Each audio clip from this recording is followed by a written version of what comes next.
This sucks. Oh, Nepal, don't be such a wet blanket. I'm a magman. I don't get wet. I just think that designing concise fishing rules would be good for D&D. Well, I'm not helping. Fine. I just so happen to have a new co-host especially for this episode. Meet Delta. They actually like being around water. Of course they do. They are water. Whatever. I'm leaving. I couldn't agree more.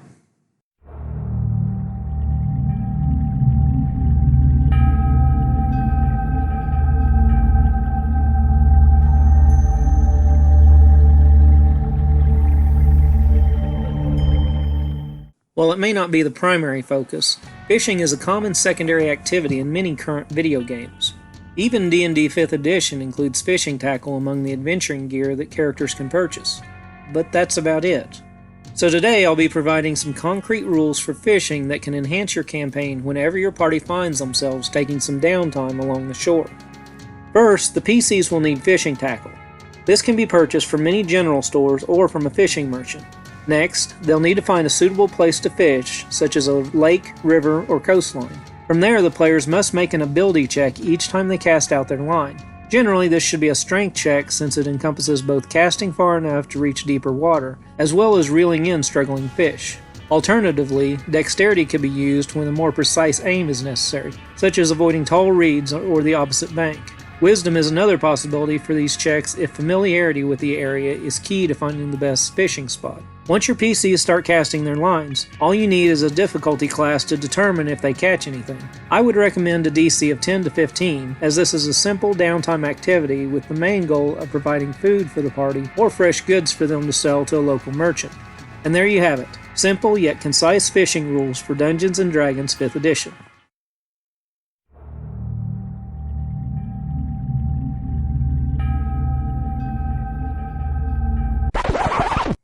That's it?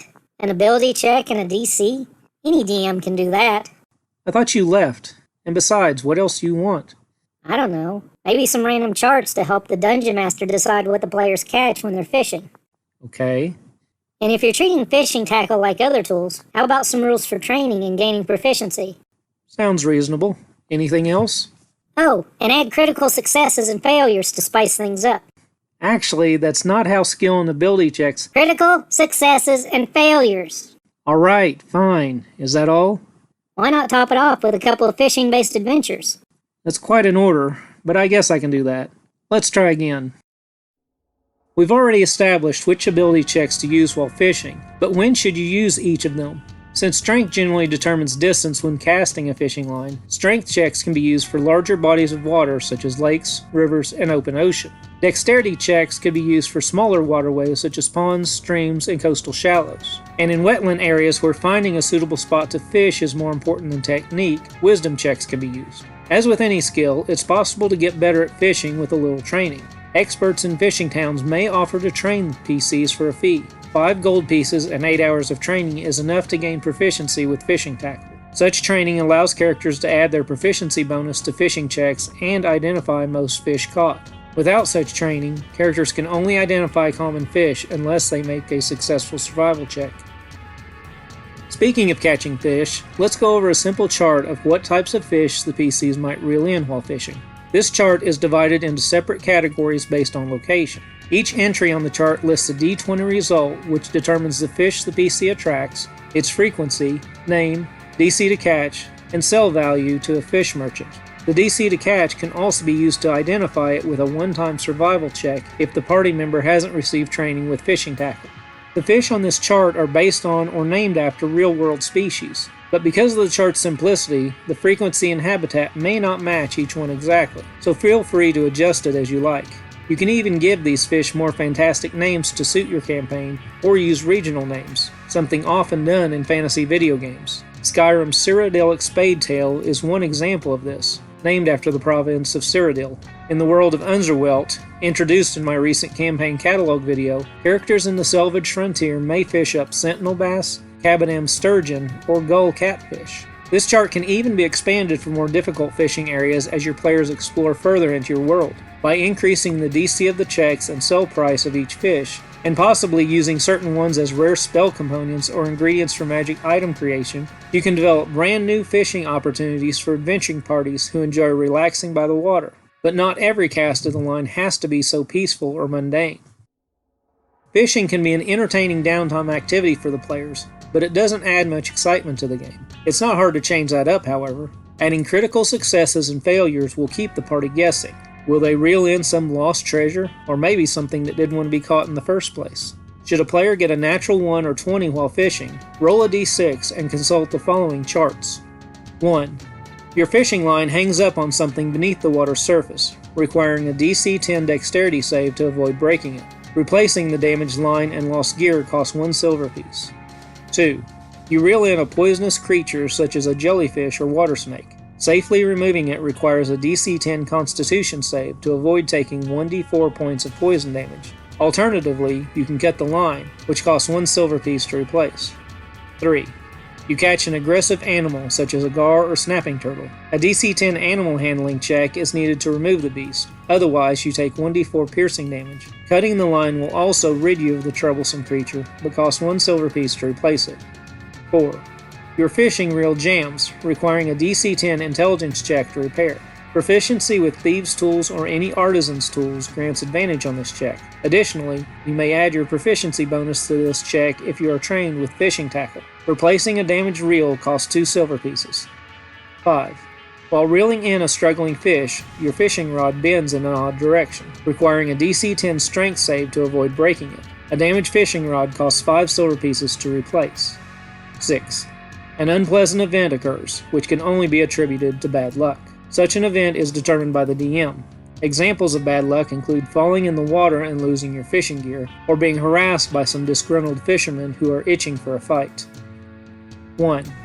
You fish up a lost coin purse containing 46 copper pieces, 1d10 silver pieces, and 1d4 minus 1 gold pieces. 2.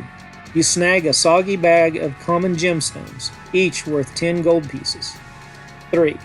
You manage to reel in a muck-covered piece of jewelry. Once cleaned, it can be sold for 2d4 times 5 gold pieces. 4. Your line catches on an abandoned scroll case. Inside is a first-level spell scroll or a treasure map. 5. You hook an alchemist's discarded potion vial.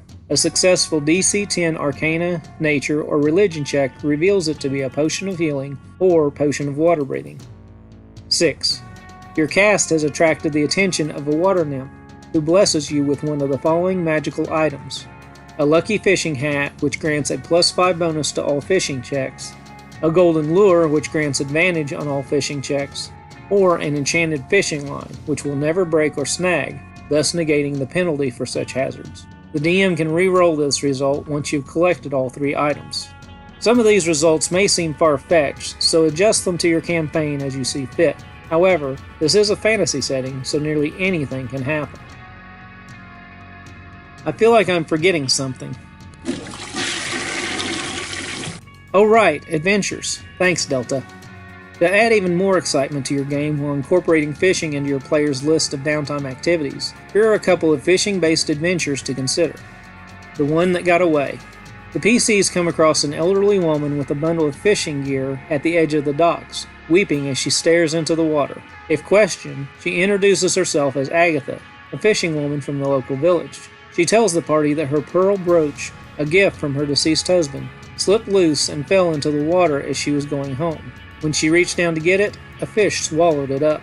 Agatha recalls catching a few fish over the years that had swallowed a coin, and even one with a tarnished necklace in its gut. While the chances may be slim, she asked if the party would be willing to try and catch the fish that swallowed her brooch. She loans each of them fishing tackle and promises to teach all of them the art of fishing should they succeed, and will even give the person who fishes up her brooch a lucky lure she crafted. Bad luck. After rolling bad luck on the hazard chart while fishing on the coast, the party reels in an old necklace made of stone beads. Immediately after, several seaweed-covered undead rise from the water and attack the group. More of the creatures show up over time, attacking nearby villagers and tracking the party. These undead are tied to the cursed necklace, but getting rid of it won't be easy. Throwing it away is ineffective as it always reappears on the person. Should the PCs show the necklace to the locals or ask about the undead that have appeared, they soon discover the legend of the drowned. Cannibals from a nearby isolated island perform a grisly ritual that involves crafting a stone necklace on a blood-soaked altar, then wearing the necklace as they swim out to sea until they are claimed by the waves. This ritual causes the dead cannibal to rise as one of the drowned. Sea ghouls who wreak havoc on ships and consume the bodies of dead sailors. According to this legend, the only way to break the curse is to take the stone necklace back to the island and destroy it. But doing so is fraught with danger. Rocky shoals surround the island, making it difficult to approach without wrecking. The shallows hide numerous drowned, while the island itself is fiercely defended by the savage cannibals. But only by destroying the evil relic can the PCs be free of these vile undead. So much for a casual day of fishing.